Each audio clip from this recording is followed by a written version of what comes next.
buenos días de nuevo. Le agradezco mucho a la profesora Marta Calderón, que es quien nos va a dar esta charla de hoy. Bienvenidos los estudiantes, estudiantes de intro, estudiantes de otros cursos. Bienvenidos los profes que andan por aquí, que estoy viendo a Jason, a Luis, al director Vladimir. Tenemos un invitado. Hola, Vladimir. Tenemos un invitado aquí súper especial que vi, que es al profesor Ronald Argüello, profesor pensionado, que se me hizo Ronald. Ahora estaba visible por ahí. Ah, qué bonito. Hola, Ronald. Ahora tenía la cámara y saludó. No sé si me está yendo algún profesor, sea pensionado o sea eh, actual, presente. Saludos por acá, Joana. Ah, Saludos a todos. Joana, la profesora Joana también. Don Javier está por ahí también. Ah, don Javier Gainza. Estos muchachos, todas estas personas, don Javier, Ronald, que son profesores pensionados, han tenido un papel fundamental que Marta nos va a contar, ¿verdad? En la historia todos de la están mencionados. Sí, entonces que estén presentes es un lujo. Y un honor. Y un honor para nosotros. Bueno, entonces iniciemos con la charla. Les presento a la profesora Marta Calderón, ya la mencioné. Ella es profesora de amplia experiencia en la Escuela de Computación. Es escritora también, y dentro de lo que he escrito sobre la historia de la computación en la UCR y más cosas todavía, ¿verdad? Entonces las dejo con la profesora Marta para que dé inicio. Adelante, Marta. Bueno, muchas gracias por la invitación, Maureen, y gracias por venir todos los que han venido. Espero que sea una charla interesante para ustedes. Es el resultado de unos 7 u 8 años de investigación en los que he tratado de armar la historia un poco de la computación, no solo en la UCR, sino también en el país. Entonces, he tenido la suerte de hablar con muchos de los que les voy a mencionar, incluso de ser alumna de algunos de los que voy a mencionar, y son testimonios, por eso les digo, así como en primera persona, digamos, de que ellos me lo dijeron. Entonces empezamos con la historia de la formación universitaria en computación y esta es nuestra agenda. Primero vamos a hablar de la IBM 1401, luego vamos a hablar de doña Clara Sommer y Matilde, luego de Clotilde y las primeras carreras de computación e informática en el país. Continuamos con la fundación de la EXI, la selección de área y facultad, por qué estamos donde estamos en la Facultad de Ingeniería, aportes de la EXI, especialmente los primeros años, y otros hitos. Pero antes de empezar con la 1401, quiero contarles que IBM ya llegó a América Central. IBM hoy es una empresa más de servicios, pero IBM era la líder mundial en venta de computadoras, especialmente mainframes, que pesaban varias toneladas. Cuando intentaban acomodarlas en un medio de transporte era más de un contenedor lo que se llenaba. Y entonces IBM empezó vendiendo equipo electromecánico, o sea, con tarjetas perforadas, y las primeras máquinas de estas llegaron en los años 40 a Costa Rica. El primer contrato que se conoce de IBM es con la Oficina Técnica Mecanizada, pero por algunos medios ahí también yo logré averiguar que la Oficina Técnica Mecanizada, para que sepan, era el centro de cómputo de todo el Poder Ejecutivo, o sea, Casa Presidencial y todos los ministerios, pero también en bananeras de la zona sur había equipo electromecánico. Evidentemente había que tener mucho dinero para comprar o para arrendar esos equipos. Entonces, en esta época realmente no tenemos computadoras, sino que tenemos equipos electromecánicos que sirven para ordenar, para hacer algunos cálculos, pero todo es muy limitado. Entonces, las primeras computadoras electrónicas que llegan a Costa Rica son varias 1401 de IBM. Siempre ha habido como un mito de que la primera computadora que llegó al país fue Matilde, pero Matilde realmente no fue la primera. Matilde fue la primera de aplicaciones científicas y la primera que llegó a una universidad, pero las primeras en llegar eran la 1401, una computadora compacta, cabía en solo un contenedor, cosa que no se había visto antes, y este poco tamaño, ¿verdad? La hacía muy atractiva porque entonces no era tan cara. En esta época tal vez no era tan común comprar las computadoras, sino arrendarlas, ¿verdad? Las primeras computadoras electrónicas entonces que llega son las 1401, salen al mercado realmente en el 59, están construidas totalmente con transistores y tienen lectora y perforadora, o sea, tienen equipo electromecánico, pero ya vienen con una novedad, que es que traen unidad de cinta, unidad de discos y por supuesto la CPU, ¿verdad? Entonces es un modelo que pues trae novedades comparado con los equipos electromecánicos. Y estas empiezan a llegar desde principios de la década de los años 60 a Costa Rica. El precio de alquiler es de $2.500 por mes, que en aquella época, un día de estos unos alumnos míos sacaron el cálculo que a dólares actualizados serían como $26.000 por mes. O sea que vean que era bajo, pero seguía siendo caro para una institución o una empresa nuestra. Pero gracias a ese precio es todo un éxito comercial a nivel mundial, ¿verdad? Y por primera vez, esto es algo muy interesante porque no es solo en Costa Rica, sino que incluso en toda América Latina, desde México hasta Argentina y Chile, de algunos países, las primeras computadoras que tienen es una 1401, ¿verdad? Por fin, instituciones y empresas latinoamericanas pueden acceder a una computadora y dejar atrás todos estos equipos electromecánicos que pues ya se había encontrado que ya tenían un límite, demasiado limitada la funcionalidad que podía tener uno de estos equipos. Entonces, las primeras 4 instituciones gubernamentales a las que la Caja Costarricense, a los que llegó son la Caja Costarricense de Seguro Social, la Dirección General de Estadística y Censos, el Banco Central de Costa Rica y la Oficina Técnica Mecanizada del Ministerio de Hacienda, que ya les había mencionado. Pero que era el centro de cómputo para todo el Poder Ejecutivo, ¿verdad?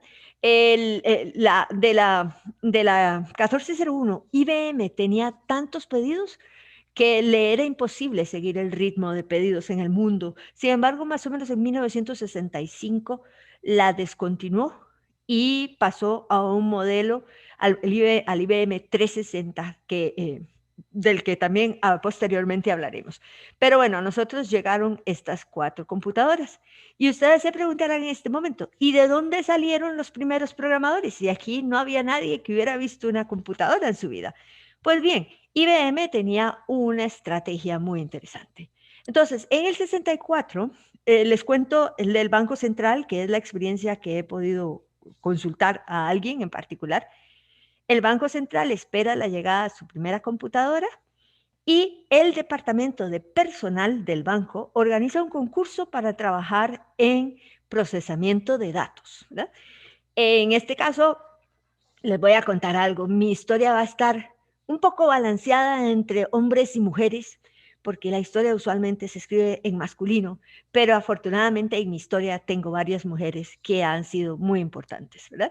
Entonces, el caso particular de doña Carmen, le digo doña Carmen porque hoy en día tiene como 89 años, era secretaria, una mujer muy joven, terminó su colegio, entró al Banco Central como secretaria y ella lo ve como su única opción de ascenso, ¿verdad? Entonces se apunta al concurso, pero para el concurso primero había que hacer una prueba de agilidad mental de IBM. Se apuntaron 70 empleados del Banco Central. Esta era la estrategia común de IBM en el mundo. De los 70, solo 7 aprueban la prueba de agilidad mental, y entre ellas una única mujer, que es doña Carmen, y los 7 empiezan el curso de programación en el lenguaje autocoder, del cual solo lo terminan 4 con éxito, y doña Carmen lo termina. Esto era ya estar listo para programar, ¿verdad? Autocoder, para que tengan una idea de cómo era autocoder, era un poquito de más alto nivel que programar el lenguaje de máquina, ¿verdad? Un poquito de más alto nivel. Lenguaje ensamblador más un poquito más, ¿verdad? Ahorita yo sé que algunos de ustedes que son de intro tal vez no tengan idea de qué significa el lenguaje ensamblador, pero son instrucciones muy sencillitas que en vez de tener una instrucción poderosa como un while, un repeat, que no sé si ya lo han visto, pero lo que tendríamos son cositas muy pequeñas y para hacer cualquier instrucción hay que escribir, cualquier cosita hay que escribir 40 líneas, ¿verdad? Este era el lenguaje que utilizaba la IBM 1401, ¿verdad? Bueno, en esto empiezan a trabajar y afortunadamente, pues parece que la gente que escogieron, que pasó el curso, era realmente buena y trabajaron y hicieron los sistemas que el banco necesitaba, ¿verdad? Poquitos años después de que esto pasó, llega doña Clara Sommer, que regresa de una estadía que hace en la Universidad Nacional Autónoma de México y en la Universidad de Stanford en 1965, perdón. Ella va a los centros de cálculo de estas dos universidades. De doña Clara quiero resaltar 2 puntos. Primero, es la primera mujer que se gradúa de ingeniería. Ella es ingeniera civil, está viva todavía. Es la primera profesora de la Facultad de Ingeniería y es la única mujer que ha sido decana de la Facultad de Ingeniería. Ha sido una pionera, su vida ha sido de pionera. Entonces, cuando regresa, ¿verdad? Pues hace todos los trámites para traer una computadora IBM 1620-1 que nos la vende IBM usada con un 70% de descuento y cuesta como $76,000. Van a ver que puede parecer caro, pero cuando les cuente otras cosas ahí van a darse cuenta de que realmente no era cara.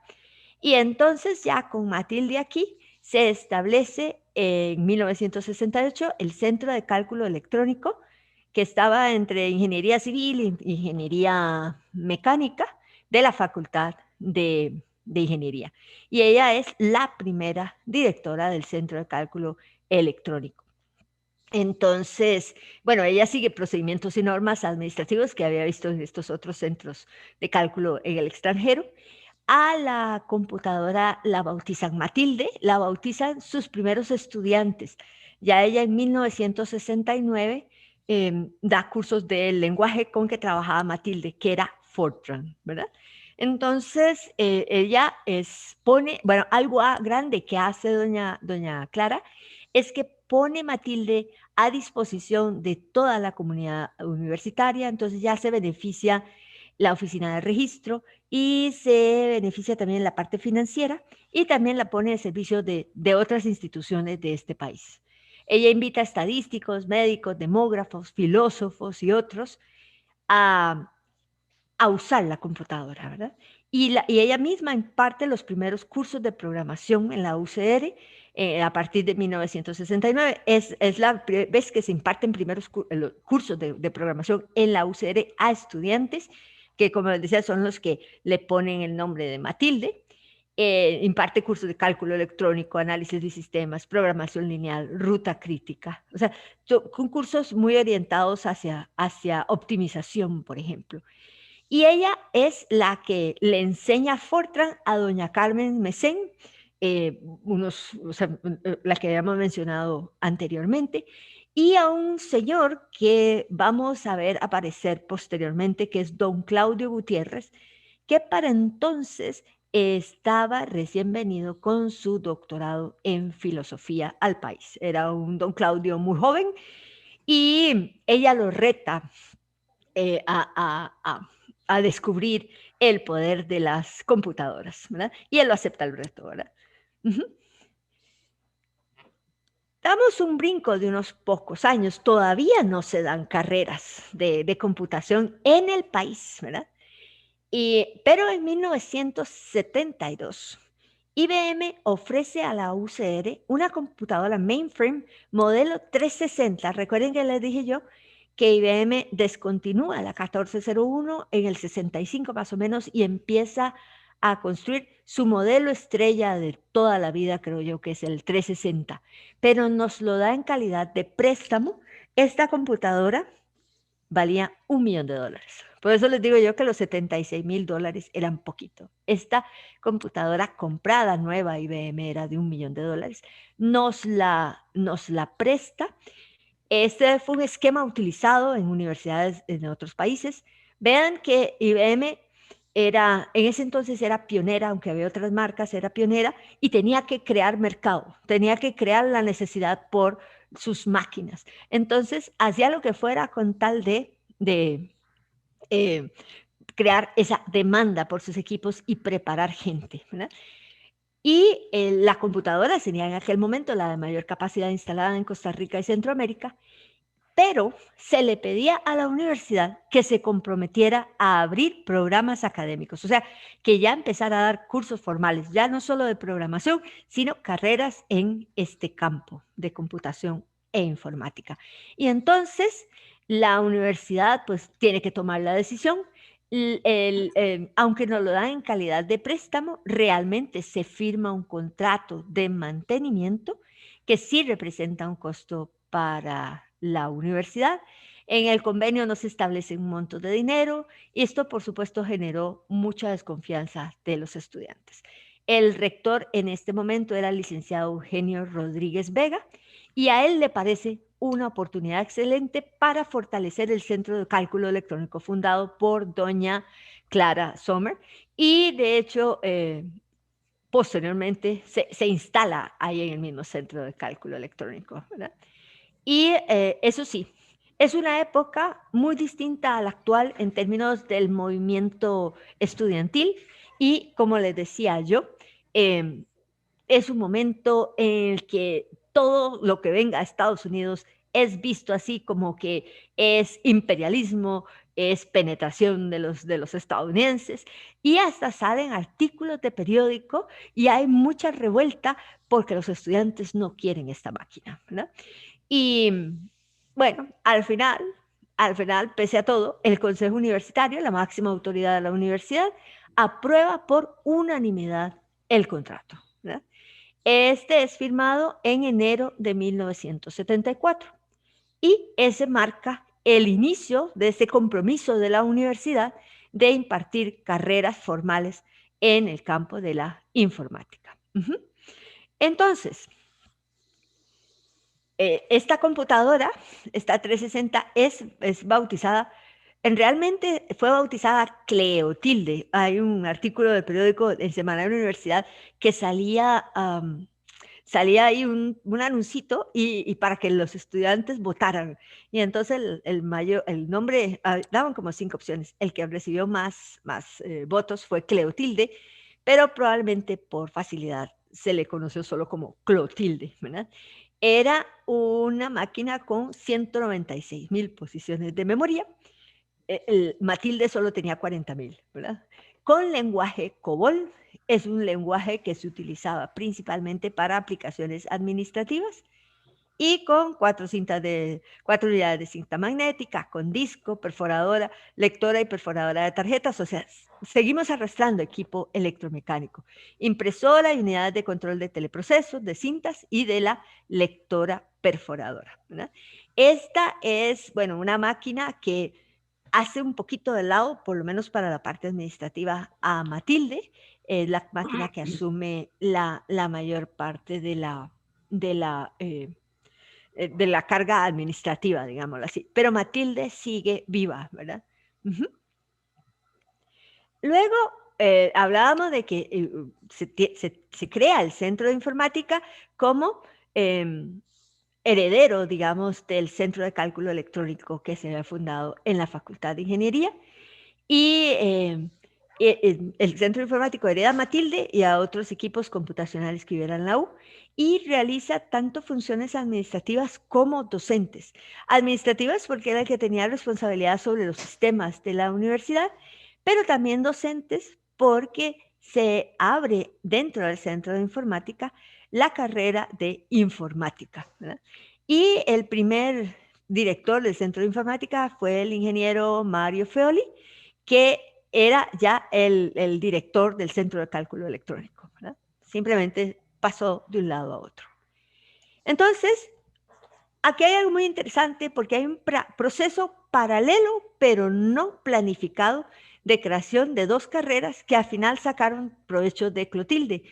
Y digo no planificado porque todo lo del lado del Centro de Informática venía heredado del contrato con IBM, pero a la vez la Escuela de Matemáticas estaba haciendo lo propio, ¿verdad? Entonces, el Centro de Informática establece el programa de bachillerato y licenciatura en informática, una maestría en informática que era muy breve, era solo de 5 cursos, y los docentes son estadísticos e ingenieros químicos y eléctricos. Es heredero de la Facultad de Ingeniería. Y con un enfoque muy administrativo. A eso me refiero a que llevaban cursos de finanzas y contabilidad. Y por el otro lado, la Escuela de Matemáticas estaba en un proceso de reforma para elevar el nivel académico y revisar estos planes de estudio. Y como resultado surge el programa de bachillerato y licenciatura en ciencias de la computación. Docentes, matemáticos. Entonces pueden ustedes imaginarse que aquí los cursos de matemáticas tenían mucho peso. De hecho, hasta donde yo entiendo, llevaban prácticamente 10 cursos de matemática pura, más algunas matemáticas aplicadas. Y un curso de principios de informática y algún otro curso más, pero realmente el fuerte era matemática, ¿verdad? Entonces, surgen simultáneamente ambas, empiezan simultáneamente ambas también, ¿verdad? Don Javier, ¿algo que quiera usted agregar de esta parte de la Escuela de Matemática? Simplemente que se llamaba primero la carrera de matemática aplicada y que la transformamos en carrera de ciencia de la computación. Bueno, eso no lo sabía yo, ¿eh? Entonces, matemática aplicada, vean qué interesante. Lo bueno de tener a los protagonistas. Bien, entonces ambas carreras empiezan en el 74, aunque, bueno, los cursos más orientados tal vez al área de informática, de programación, no empiezan inmediatamente porque apenas se está instalando la máquina. Pero lo que sí es cierto es que hay una dualidad de carreras, ¿verdad? Son como parecidos, aunque no iguales. En última instancia es como el mismo objetivo, ¿verdad? Entonces aquí siempre hubo discusión y preocupación justamente por duplicación de esfuerzos y por la importancia de racionalizar los recursos de la universidad. De hecho, algunos cursos de la carrera de computación eran impartidos por el Centro de Informática, pero bueno, esto era así como que había que ver cómo usábamos mejor los recursos. Lo que sí era un hecho es que ambas carreras eran de alta demanda, ¿verdad? Para finales de 1981, entre las dos carreras había 700 estudiantes matriculados, 400 de informática y 300 en ciencias de la computación, ¿verdad? Al principio, de hecho, tal vez hay un gran esfuerzo de reclutamiento, pero cuando ya las carreras salen, ya se hacen muy famosas, digámoslo así, muy apetecibles para mucha gente. Aquí quiero resaltar un par de puntos. Uno es que doña Carmen Mesén, la que hemos venido mencionando desde los años 60, es la primera mujer graduada en informática en Costa Rica. Es de la maestría, ¿verdad? Ella tiene ese honor. Pero del lado de informática no tengo más datos. Del lado de computación, sí tengo los nombres de algunos de los primeros graduados. Marta Leonor Calderón, no soy yo, es mi tía. José Ronald Argüello, con quien hoy contamos, por suerte.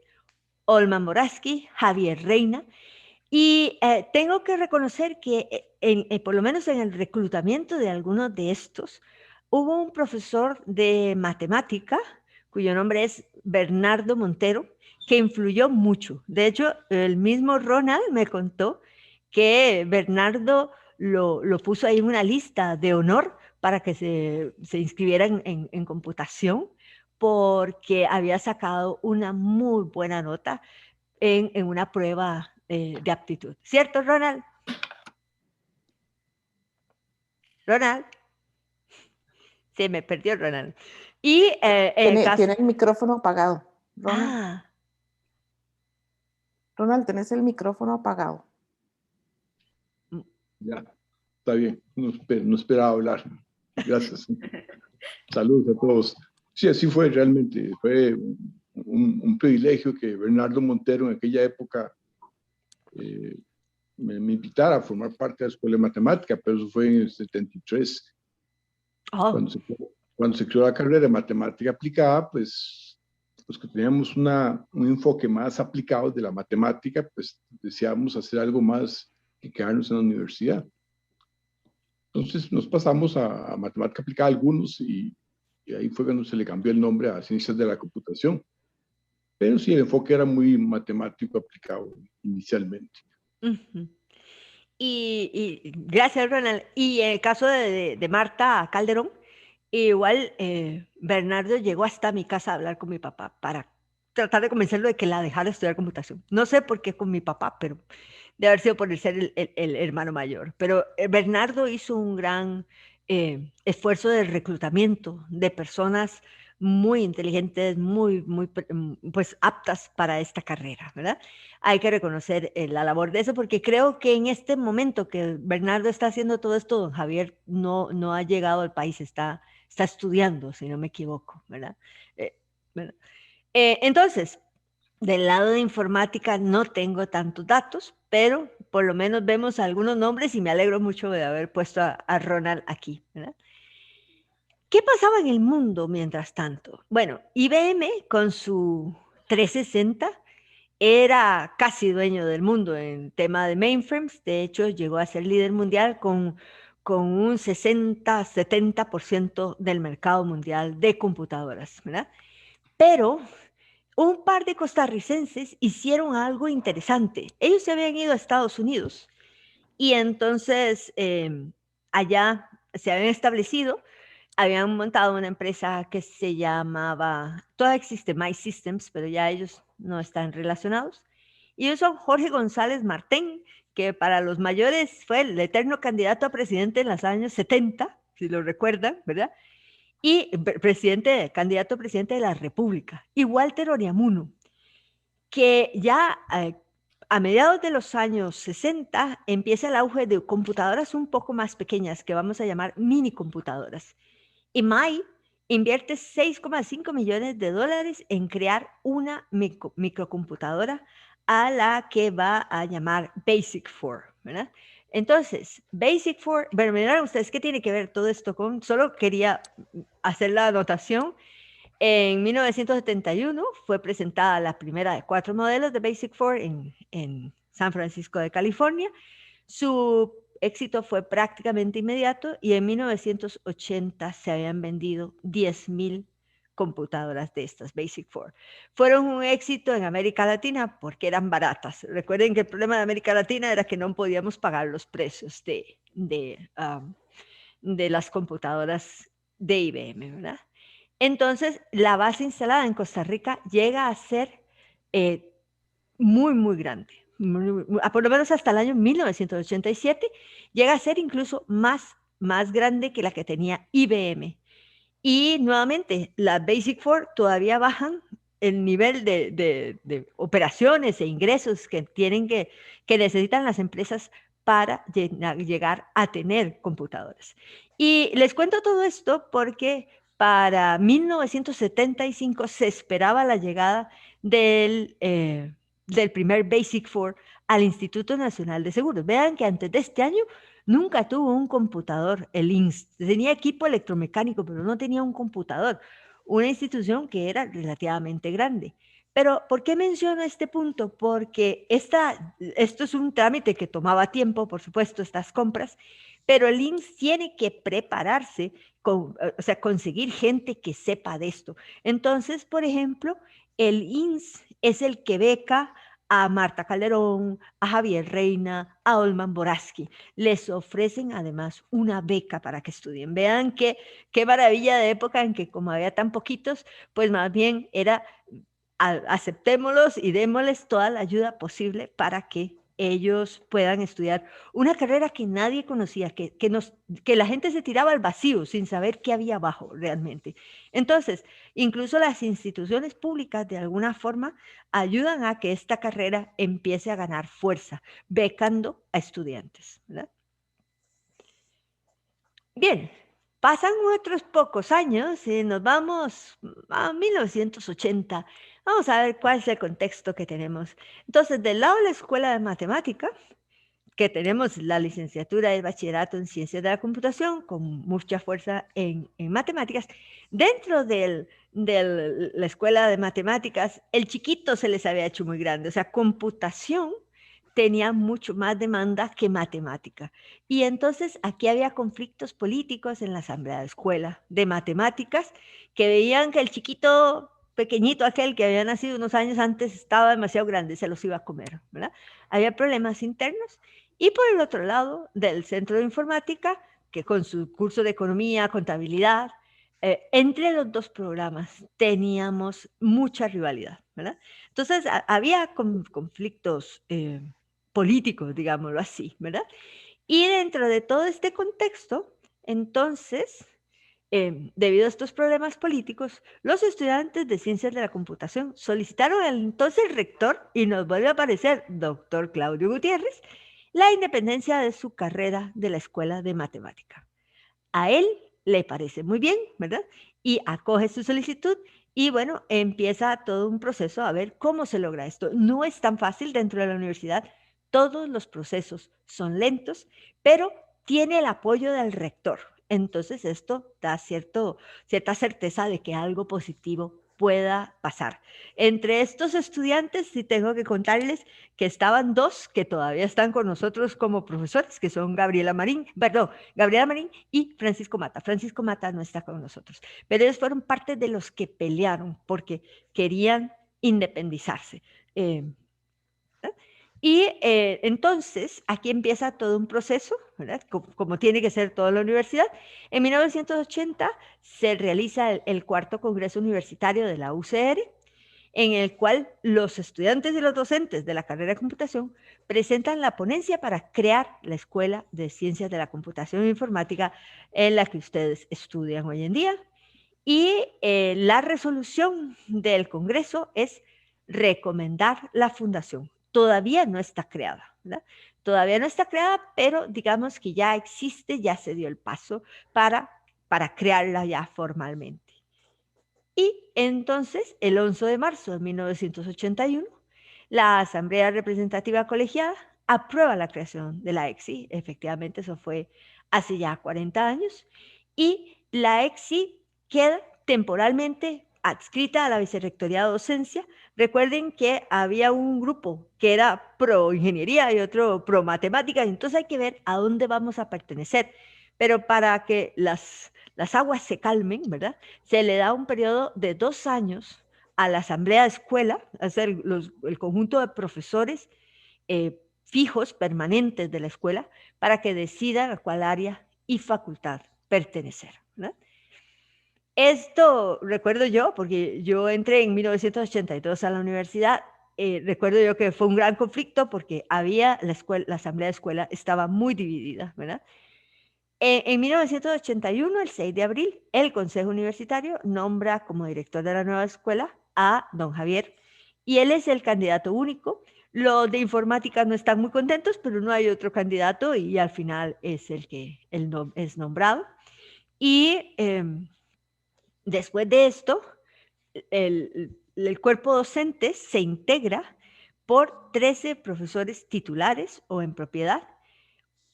Unos son del centro de informática, los que eran más que todo ingenieros, y otros son del departamento de computación. Solo una mujer entre todos ellos, que se llamaba Silvia Chavarría. Aquí hay que decir, bueno, que ya había un par de profesores que estaban estudiando en el extranjero, que ya cuando regresaran tenían que integrarse a la escuela. Y también hubo concursos para entrar en propiedad, y en poco tiempo entraron otras mujeres como Josefina Pujol y Gabriela Marín, que ya mencioné que antes era estudiante. Esas fueron de las primeras mujeres que entraron en propiedad en la escuela después de unos años. Sí, perdón. Josefina nos acompaña hoy y Yadira también acaba de entrar. Ah, bueno, Ok. sí. Sí, José, yo no recuerdo en qué año entró usted, ¿verdad? Pero fue como en el 83, algo así, a propiedad. Yo tampoco me acuerdo. Es que yo recuerdo Sí. que yo estaba como en segundo año, pero bueno, no lo recuerdo muy bien. Sí. Pero sí fue una de las, de las primeras que entró de mujeres en propiedad. Ujú. Bien, los 700 estudiantes que estaban entre ambos programas, ¿verdad? Pasaron automáticamente, bueno, más bien que más que a la nueva carrera, a la nueva escuela, perdón. Entonces, los que estaban en informática terminaban en informática, los que estaban en computación terminaban en computación, y los nuevos que habían entrado en 1981 y a partir de 1982, ya íbamos, eso sí, íbamos todos obligatoriamente para la nueva carrera, ya no podíamos elegir, ¿verdad? Se crea un nuevo programa de estudios en el cual prevalece ciencias de la computación. O sea, bajamos de 10 cursos de matemática pura a 8, ¿verdad? Eso era lo que nosotros llevábamos, 8 cursos de matemática pura. Y sí, pero sí había más cursos más aplicados, creo yo, que en ciencias de la computación. Y entonces sí predominó de muy al principio ciencias de la computación, ¿verdad? El título, bueno, o la carrera se llamó Computación e Informática, Bachillerato en Computación e Informática, para no hacerlo tan grande con el Ciencias con la Computación e Informática, ¿verdad? En el 83 ya nos tocó decidir si nos íbamos al área de Ingeniería y Arquitectura con la Facultad de Ingeniería, o nos íbamos al área de Ciencias Básicas con la Facultad de Ciencias Básicas. Vean que eran siempre el dilema entre los que iban más de ingeniería y los que iban más del lado de matemáticas, que era parte de Ciencias Básicas. No había consenso entre los profesores y de hecho por lo menos hubo 2 votaciones en la primera decisión. Decidimos pertenecer a ingeniería, pero sin una facultad. Y esto el rector ya del momento, que ya creo que era don Luis Garita, no lo rechazó. Y la segunda decisión fue entonces pertenecer a Facultad de Ingeniería y dentro del área de Ingeniería.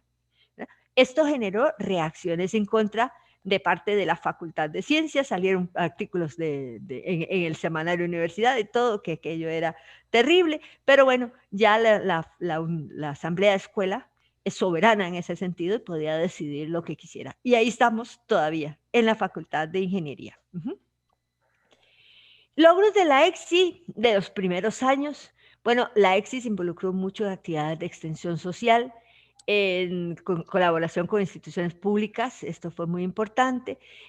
También creo que todavía don Javier tiene un poco que ver con esto, que es que se consiguió la exoneración de impuestos de las microcomputadoras. Ya habían llegado al país las microcomputadoras. ¿Sí, don Javier? Eso fue porque invitamos a todos los asambleístas del Congreso, todos los diputados, a un curso de Word, de hoja electrónica y base de datos, y quedaron tan admirados que aceptaron la propuesta y lo metieron dentro de la ley de Golfito. Sí, no la ley de la creación del Golfito. Sí, ¿cómo se llama de esto? Bueno, donde se compra sin impuestos. Depósito libre. El depósito libre de Golfito. Ahí quedó. Eso siempre me pareció extrañísimo que quedara ahí. Pero bueno, quedó. Esto significaba... Pero, don Javier. Sí, que ese fue la manera, el vehículo para la ley. En lugar de una ley independiente, lo metieron dentro del depósito libre de Golfito. Sí, porque era un articulito apenas, sí, ¿no? Nada más. Sí, era un artículo dentro de la ley. Vean que esto significaba el abaratamiento de los microcomputadores y por primera vez las empresas de todavía menos ingresos iban a poder tener una computadora en su escritorio con un poderosísimo procesador 8086 de Intel, ¿verdad?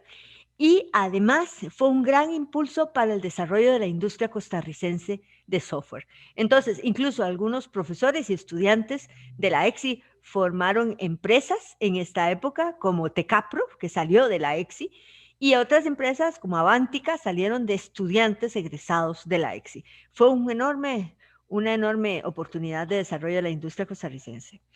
Y también es muy importante resaltar que la EXI ha sido y sigue siendo fuente de profesores para otras universidades. El TEC empezó a dar su carrera en 1976 y nos robó a algunos por ahí.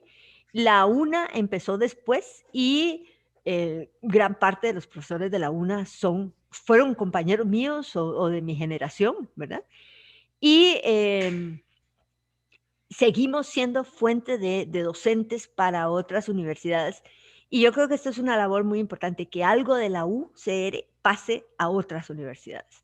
En 1985, y aquí también esto es obra de don Javier, se consiguió el apoyo para el primer diplomado en informática empresarial en una sede regional y creo que consiguió incluso el apoyo de un diputado de la época de Guanacaste que se llamaba don Guillermo Sanabria, ¿cierto, don Javier? Sí, él era el presidente de la asamblea. Ajá, sí.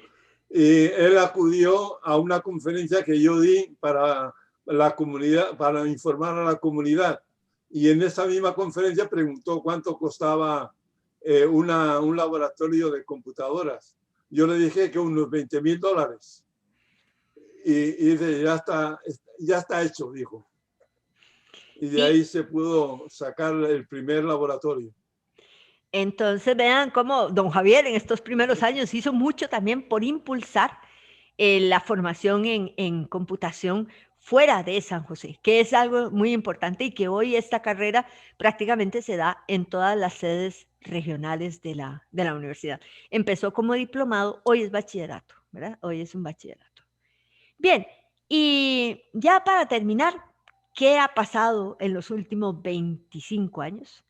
En 1995 se creó la maestría en computación e informática en sus dos modalidades, académica y profesional.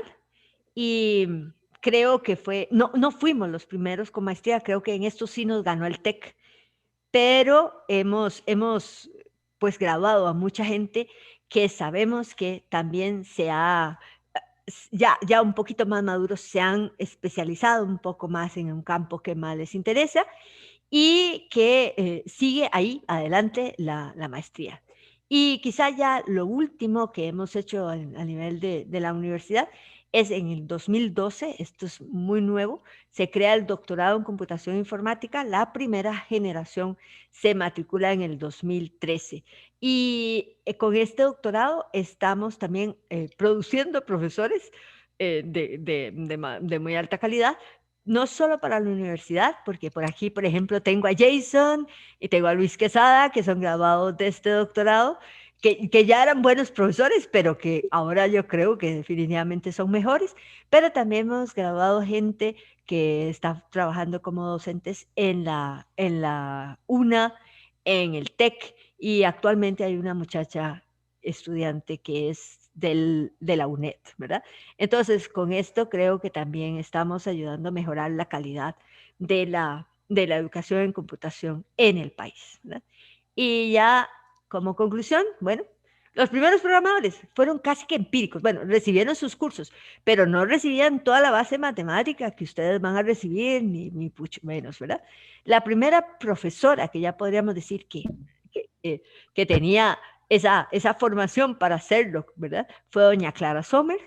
Las primeras carreras de computación en la UCR en Costa Rica surgieron en la UCR. El ofrecimiento de IBM fue determinante porque no habría podido pagar la U $1 millón. Y en la EXI se integraron los dos programas y así se resolvieron una serie de problemas políticos. En la universidad hemos seguido mejorando con la maestría, con el doctorado, con la intención de ofrecer siempre gente graduada con una muy buena formación técnica y para ayudar al progreso del país, que eso es lo que yo creo que hemos estado haciendo durante estos 57 años o algo así, ¿verdad? Con esto concluyo.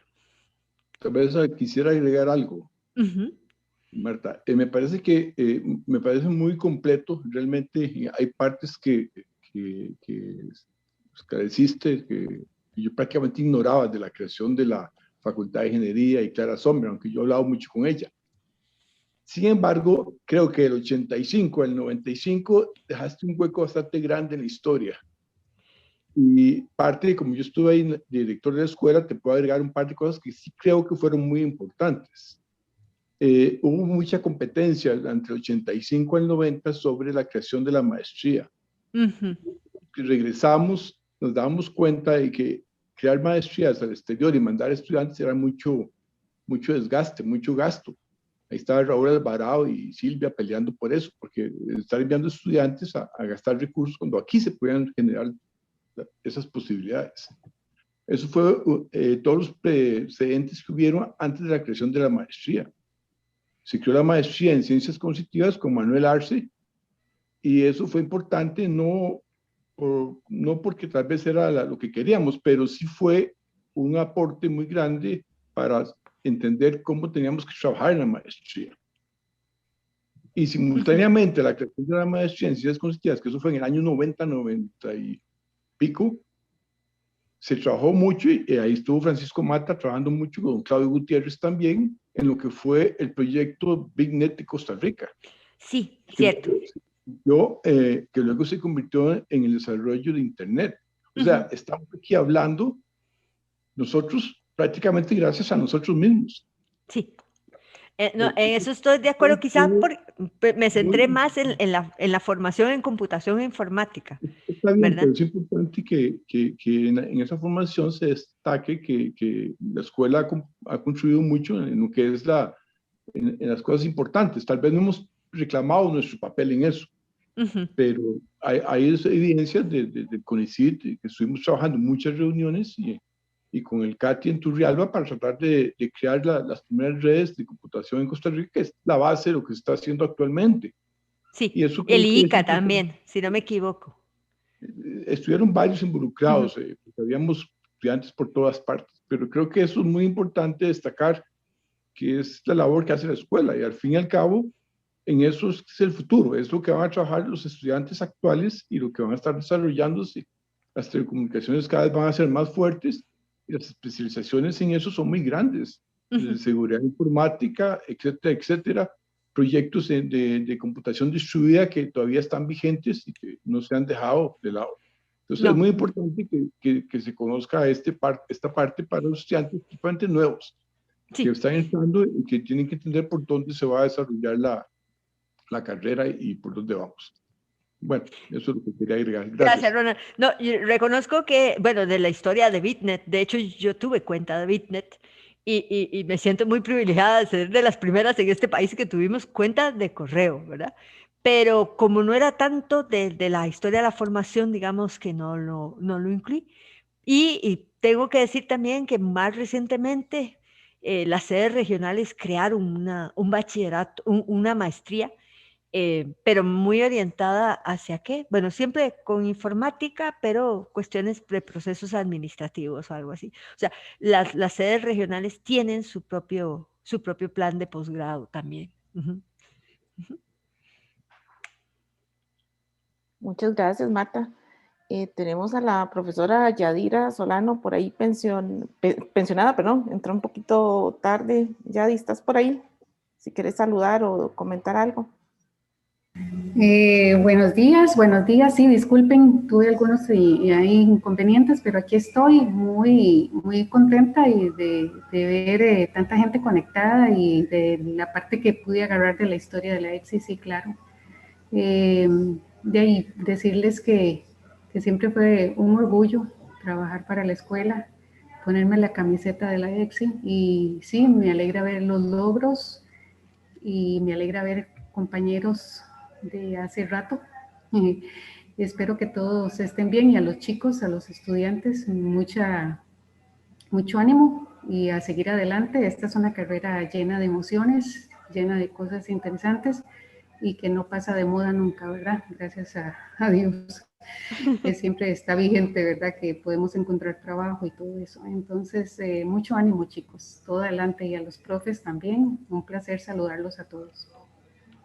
Gracias, la profesora Yadira y la profesora Josefina fueron un pilar fundamental en el curso de Introducción a la Computación, que aquí la mayoría de estudiantes que están aquí presentes son de ese curso. Ellos dos solían dar este curso con gran experiencia. Y yo también. Ah, sí, Marta, claro, por supuesto. Mencionaba a las pensionadas, a los pensionados que ya se fueron. Hay una pregunta en el chat, y también Antonio quiere hacer una pregunta, pero la pregunta del chat dice, ¿cuándo fue que se dio la creación del plan de estudios con los diferentes énfasis? Eso es... a ver, estamos en el 5º año de esa carrera. Entonces, la carrera empezó hace 4 años. Empezó Eso en sería el el 2017. 17. Y el proceso de construcción de todo el plan de estudios fue como los 2 años o 2 años y medio previos. Entonces, estamos hablando como del 2015, 2016 y probablemente parte del 2014, porque estos procesos son muy largos. Pero ustedes son, por así decirlo, la quinta, los de intro en este momento son los de la 5ª generación, porque este es el 5º año. Llevamos 4 años.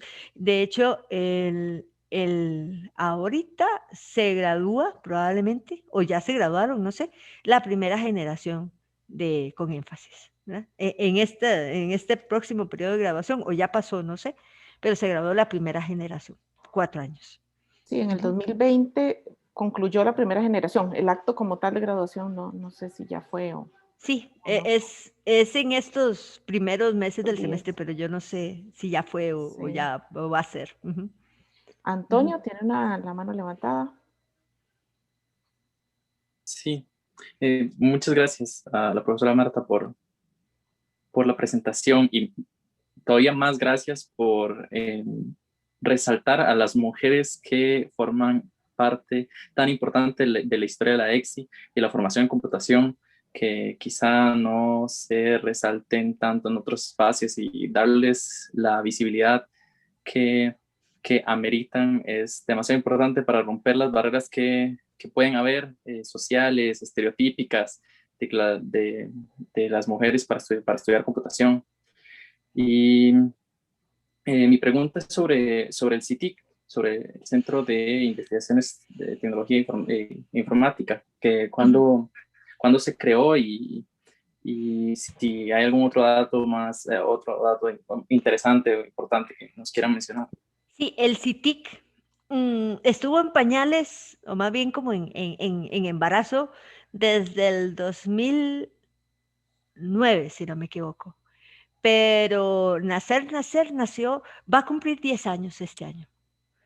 Lo sé porque el actual director, que es Marcelo Jenkins, me lo dijo hace poquito. Dice, la escuela cumple 40, la maestría cumplió en agosto 25 y nosotros cumplimos a 10 este año, ¿verdad?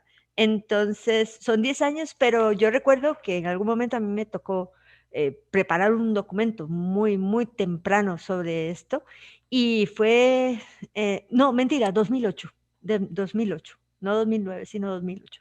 Vean que duró como 3 años para nacer, sí. Fue un proceso lento, como todo el lado, ¿verdad? Pero finalmente nació, hace 10 años, o sea, cumple 10 años este año. Marta, hay una pregunta de Milton. Voy a leer dos que pueden estar relacionadas. Una es que si se tiene planteada la creación de una maestría en alguno de los otros 2 énfasis. Y otra preguntita que dice, ¿por qué surgió la idea de tener 3 énfasis? Que tal vez lo puedes cubrir. Uy, bueno, la primera, no sé. Yo actualmente no formo parte de la comisión de posgrado, así que no tengo idea. No sé si alguno de los muchachos, Jason o Luis Quesada, que creo que sí están ahí, ¿tienen alguna idea de si quieren hacer una maestría en los énfasis? Hola. Hasta ahorita hay conversaciones para hacer una maestría, pero en otra, no necesariamente en los énfasis. No sé si Jason se acuerda, es en la parte de bioinformática o datos. O, Ciencia de datos. Ciencia de datos. Eso ciencia sí. de datos. Es así, pero hasta ahorita esa es la que yo creo que está en planes, nada Sí, más. esa es una maestría interdisciplinaria con la Escuela de Matemática y la Escuela de Estadística, hasta donde yo entiendo, ¿verdad? Pero la maestría nuestra siempre ha sido muy flexible y la ventaja es que ustedes pueden escoger los cursos e irse por un énfasis, otro énfasis, que ha sido siempre la idea, ¿verdad? Y la otra, que cómo surgió la idea de los 3 énfasis. Esto fue resultado de un estudio de la situación del país, de la demanda laboral. Tuvimos algunos eventos, recuerdo que tuvimos un evento en que había representantes de instituciones públicas y de empresa privada que nos decían que estaban necesitando. Además, esto se combinó con información que provee ¿quién es? La ACM, que quizá algo importante, esta organización internacional siempre ha marcado cuáles son o ha sugerido cuáles son los planes de estudio en computación, y desde el principio, por lo menos de la EXI, desde el principio desde que surgió la EXI, ya se tomó el plan de ACM como modelo, si no me equivoco, los que estuvieron, Ronald o don Javier, tal vez me lo pueden... Sí, se usó las recomendaciones, sobre todo los cursos básicos de programación y la parte digital de matemáticas. Entonces, nosotros siempre hemos visto el modelo de ACM, lo que pasa es que hoy el modelo de ACM no hay una carrera, hay 6 carreras, y uno es Computer Science, Computer Engineering, ¿cuál es la otra?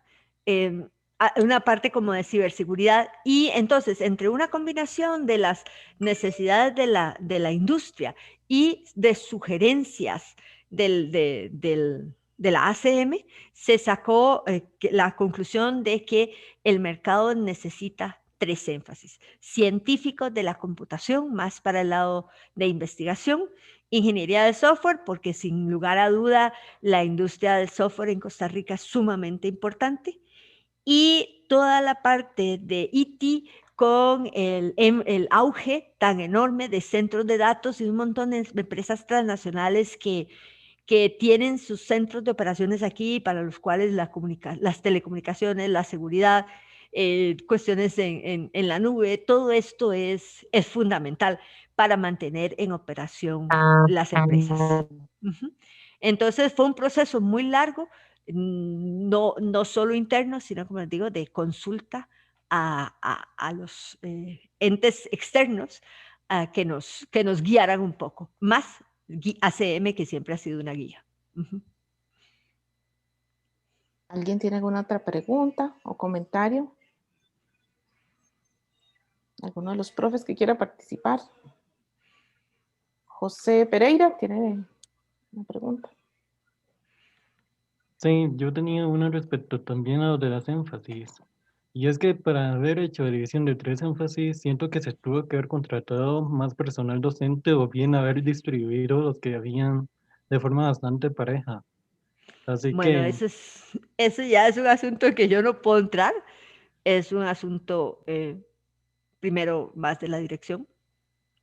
Y segundo, quisiera yo decirle que la U puede contratar gente a diestra y siniestra, pero especialmente ahorita las restricciones presupuestarias son terribles, ¿verdad? Entonces, va más allá. De hecho, la escuela sí había pedido yo no sé cuántas plazas, no les puedo decir cuántas, pero 4 o 5 plazas más.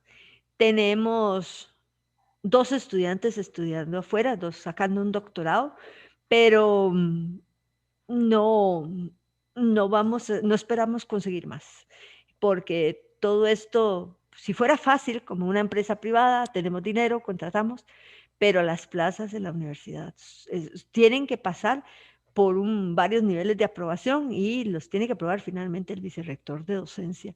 Y aunque le habíamos pedido como pedirle al niño, la verdad es que no nos van a dar las plazas, y ahora menos que nunca pueden tenerlo con seguridad, ¿verdad? Pero eso ya no es que no lo pensamos, pero no podemos hacer nada. O sea, jugar con lo que tenemos, ¿verdad? No sé si alguien quiere aportar algo a esto, ¿verdad?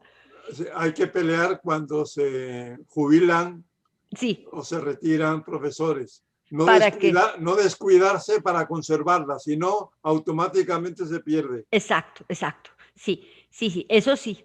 O sea, lo que tenemos es por lo que tenemos que luchar para conservarlo.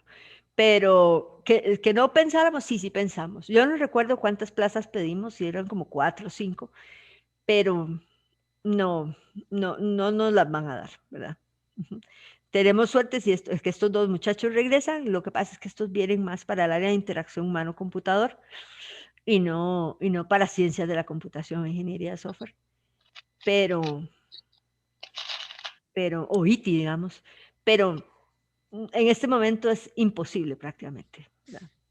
Lamentablemente.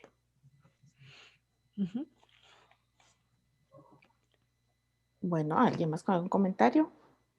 ¿Duda? Yo quería agradecer la conferencia, me parece que estuvo muy bien y me encantó encontrarme con tanta gente que fue parte de mi vida durante muchísimos años, así es que muchas gracias y saludos a todos. Y a los estudiantes nuevos, que aprovechen la oportunidad que tienen. O sea, no todo el mundo puede estudiar computación en la UCR. Y creo que es muy importante que ustedes entiendan la responsabilidad que tienen también de hacer su máximo esfuerzo. Muchas gracias y adiós. Sí, de hecho yo siempre les he dicho a los estudiantes que estudiar en la UCR es un privilegio, pero también implica responsabilidad, ¿verdad? Porque ustedes están aquí gracias a la contribución de todos los que pagamos impuestos. Y entonces aprovechen los recursos porque nos cuesta caro a toda la sociedad, realmente. Pero vale la pena, yo creo que vale la pena. Pero hay un acuerdo social, ¿verdad? De ayudemos a nuestros estudiantes a estudiar, pero ojalá se esfuercen y den lo mejor de sí, ¿verdad? Es un privilegio, pero con responsabilidad. Sí, es. Bueno, de mi parte yo quiero agradecer profundamente a Marta. Me sorprendió muchos detalles de lo que mencionó, la forma de exponerlo muy interesante. Gracias a los profesores pensionados, don Javier, Ronald, Yadira, Josefina, y a los profesores presentes, activos de la EXI. Y sobre todo, gracias a ustedes, muchachos, por asistir a la charla. Marta, no sé si querías dar algún mensaje final antes de concluir. No, ya se lo dije. Ok. Bueno, entonces muchísimas gracias a todos por asistir y nos vemos en la próxima. La charla queda grabada y les compartiremos el enlace por los diferentes medios. Bueno, y gracias por darme esta oportunidad porque es un tema que a mí me fascina. Gracias a vos, Marta. Dios. Gracias por venir a todos los profes pensionados porque me alegra mucho verlos. Un y a los placer estudiantes verlos a también. Todos. Adiós. Adiós. Gracias por todo.